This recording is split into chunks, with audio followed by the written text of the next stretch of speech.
It was a cold winter afternoon in New York City, the kind of day when the cold wind pierces even the thickest of coats. Donald Trump had just finished a series of high-profile meetings at one of his iconic properties. Despite the demands of his busy schedule, he decided to take a short walk to clear his mind and enjoy the energy of the city. He found himself strolling down Fifth Avenue, surrounded by skyscrapers and the buzz of a city that never seems to slow down. But on this particular afternoon, the bustling crowds, honking taxis, and flashing billboards seemed to fade into the background when something caught his eye. He looked down an alley and saw a woman sitting, leaning against the cold stone of a building. Her clothes were tattered, and she looked cold and vulnerable, her hands shaking. Donald Trump asked the people around her who she was, and they told him she was a veteran. Known for his keen business instincts, Donald Trump stopped short as he stepped forward. His eyes focused on her, and for a moment, everything went blurry. She didn't know why, but something about the scene, this woman sitting there, abandoned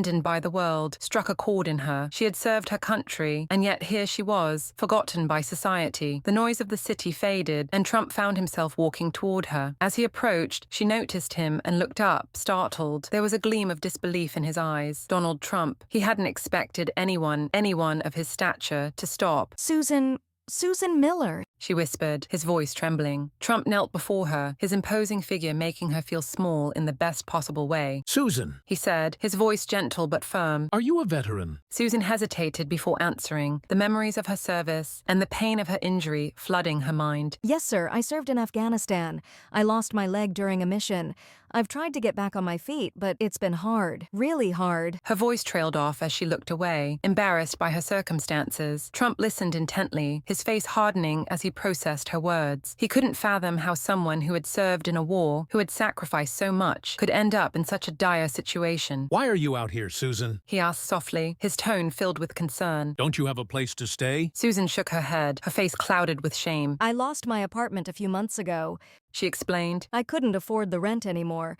I've been trying to get by, but it's not easy when you're like me. I don't know who to turn to anymore. Trump's heart sank as he absorbed her words. This wasn't just a story of personal struggle. It was a story of how a system had failed a veteran, a system that had promised to take care of those who had served their country, yet had left her out in the cold, both literally and figuratively. Trump took a deep breath, determined to do something. He couldn't let this continue. Susan, stay right here. I'll be back in just a minute, he said, standing up quickly. Without waiting for a response, he pulled out his phone and dialed his longtime assistant, Margaret. Margaret, I need you to find the nearest hotel with availability, and I need a doctor, a good one, someone who can see this woman immediately. Tell them it's urgent, Trump said in a calm yet urgent tone. Within moments, Margaret responded, I'm on it, Mr. Trump. Trump hung up the phone and turned back to Susan, his expression softening. Help is on the way, he said with a reassuring smile. But first, let's get you something warm to eat. Trump and she went to a nearby cafe and got him a hot bowl of soup and a sandwich. Donald Trump turned to Susan, who could barely move and was still staring at him in disbelief. As Susan tried to warm her cold hands around the soup, Trump asked her more about her life. Tell me more about your time in the military, Susan. What was it like? He asked gently. Susan's eyes shone with both pride and sadness as she recounted her service. I joined the Army right after high school, she said, her voice growing more determined as she spoke. I always wanted to do something bigger than myself. Afghanistan changed me. I lost a lot of friends there, and when I got injured, that's when everything fell apart. It's not easy to come back from that. You lose yourself in the process. Trump listened intently, understanding her pain. It wasn't just the physical injury that had tormented her. It was the emotional toll, the loss of purpose, and the harsh return to civilian life. The system had promised her a place, but it hadn't delivered. Sitting in the cold street, Trump looked out at the busy city life around them. He wasn't sure how long they had been sitting there, but it felt like an eternity. He knew that for Susan, this could be the turning point she desperately needed. But he couldn't just leave her there. A sleek black SUV pulled up to the curb, its polished exterior gleaming in the dim light of the street. Trump told her gently, Come with me. I want to give you a new life. Susan looked at the SUV in surprise.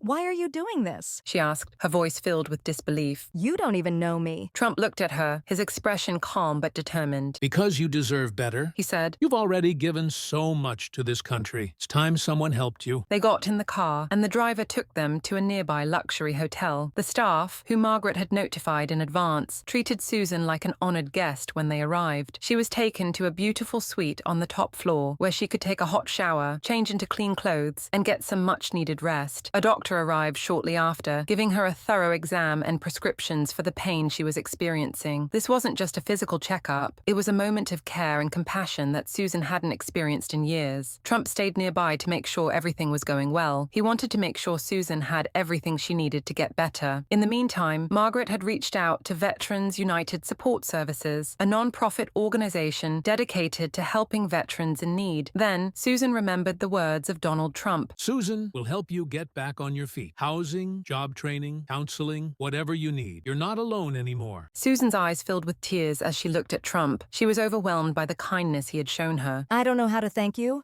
She whispered. Trump stepped forward, his expression gentle but firm. You don't have to thank me, Susan. You've earned it already. All I ask is that one day you pass it on. The next few days were a whirlwind for Susan. Veterans United helped her find temporary housing, and Trump's foundation covered her rent for the first year. He also gave her a check to cover emergency expenses. But beyond the financial support, Susan found something much more valuable: the chance to rebuild her life with dignity. She enrolled in job training programs and began working to find a new career. The sense of purpose she had lost during her time in the military began to return. For the first time in years, Susan felt hopeful. She was no longer just surviving, she was truly living again. As the weeks passed, Susan made significant progress. She felt stronger, more confident, and determined to create a better future for herself. Each day was a challenge, but she knew she could face it with the strength she had within her. The next few days were like a storm for Susan. She had just stepped into one of the toughest periods of her life, but Veterans United helped her find temporary housing, and Trump's foundation covered her rent for the first year. That took a huge financial burden off her shoulders. They also gave her a check to cover some emergency expenses. But beyond that financial help, Susan found something far more valuable: the chance to rebuild her life with dignity. One evening, Susan walked over to the window. Her eyes drifted to the view outside. The sun was setting on the horizon, but in that moment, Susan's mind was somewhere else. She stared off into the distance, lost in thought. Which way should I go? She thought to herself. The times when she felt like everything was over now seemed so far behind. She was in the process of making peace with the shadows of her past. She had lost so much, and at first, it all felt like nothing but loss. But little by little, she realized that something else was growing in its place: hope. There's a reason for everything, she murmured to herself. The sense of purpose she had lost during her time in the military was slowly coming back. Back then, when each day ended, she had no idea what the next day would bring. But now, Susan was starting to give each new day a meaning. She had enrolled in job training, but there was more to it than that. Most importantly, she was putting in the effort not just to survive, but to actually live. Her eyes stayed focused on the distance, and a sense of peace started to settle within her. I'm really living again, she thought. Surviving isn't just about breathing, it takes inner strength. As the weeks went by, Susan made significant progress. She felt stronger, more confident, and more determined to create a better future for herself.